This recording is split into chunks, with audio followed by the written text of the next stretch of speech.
माझं नाव आर्या. माझा नवरा सौरभ आर्मीमध्ये कार्यरत होता.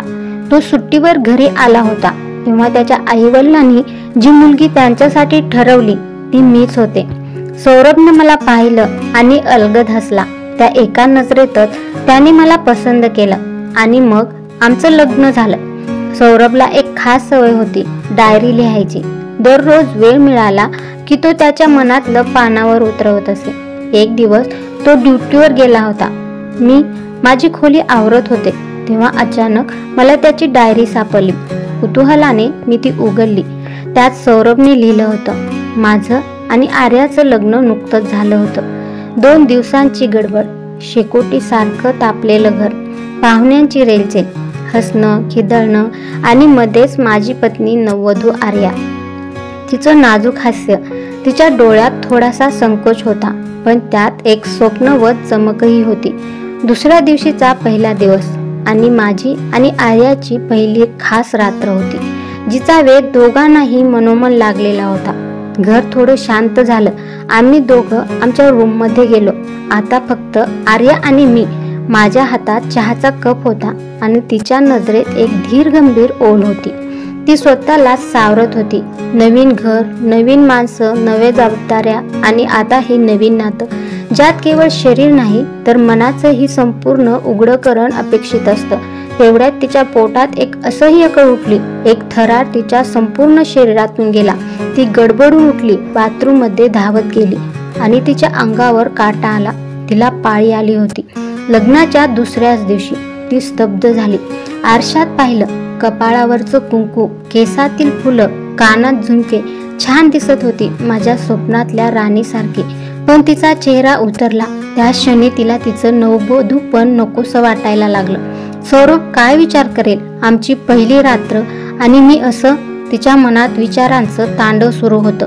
ती घाबरून बाथरूममध्ये बराच वेळ होती. बाहेर मी बसलेला होतो पण माझ्या चेहऱ्यावर कोणतीही अधीरता नव्हती, फक्त काळजी होती. तेवढ्यात आर्या बाहेर आली. तिचा चेहरा थोडा पांढरट, डोळ्यात थोडी भीती आणि पाणी भरलेली नजर पाहून मी तिला हळू आवाजात विचारलं, काय झालं? ती काही बोलली नाही. माझ्या नजरेतून खाली पाहिलं आणि हळूच पुटपुटली, माझी पाळी आली आहे. मी काही क्षण शांत, पण मग हलकेच तिचा हात हातात घेत मी म्हणालो, आर्या, हे काही अपघात नाही, हे तर तुझ्या शरीराचं एक सुंदर संकेत आहे की तू एक सजीव, संवेदनशील स्त्री आहेस. आजची रात्र काहीही अपूर्ण नाही, ती खरी तर अधिक जवळीक निर्माण करणारी आहे. कारण आज मला तुझं शरीर नाही, तुझं मन समजून घ्यायचंय. तेव्हा आर्याच्या डोळ्यातून अश्रू वाहू लागले. पण हे वेदनेचे नव्हते, ही ती भावना होती. जेव्हा एखाद्याच्या प्रेमात आदर असतो, समजूत असते आणि स्त्री म्हणून तिच्या अस्तित्वाला स्वीकार असतो.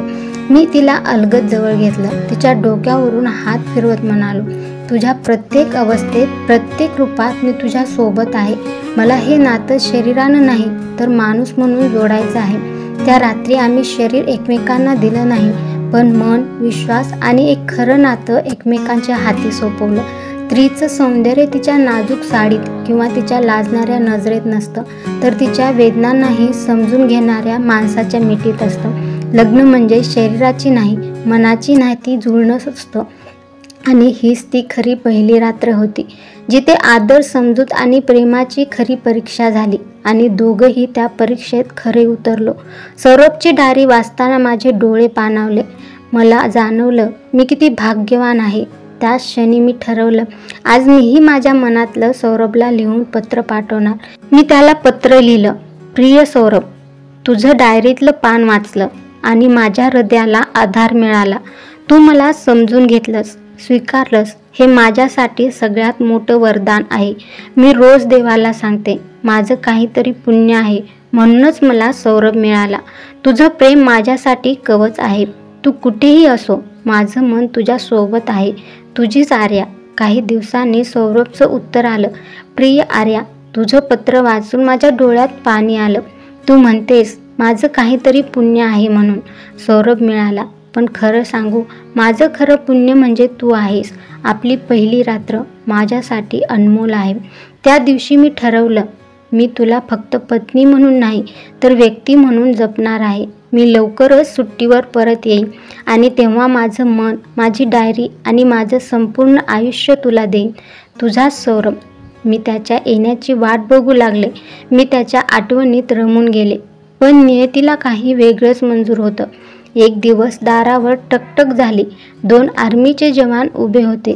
त्याच्या चेहऱ्यावर गंभीर शांतता. ते मला म्हणाले, सौरभ शेवटपर्यंत शौर्याने लढला, पण तो आता आपल्या सोबत नाही. त्यांचे हे बोलणे ऐकून माझ्या पायाखालची जमीन सरकली. डोळ्यातून समुद्र कोसळला. आज कित्येक वर्ष झाली सौरभ आला नाही, पण त्याचं प्रेम, त्याची डायरी, त्याची पत्र माझ्या प्रत्येक श्वासात जगतात. मी अजूनही दररोज देवाला सांगते, देवा, माझं काहीतरी पुण्य होतं म्हणूनच तू सौरभ मला दिलास. आणि खरंच माझं आयुष्य अपूर्ण नाही, ते सौरभच्या आठवणींनी आजही पूर्ण आहे.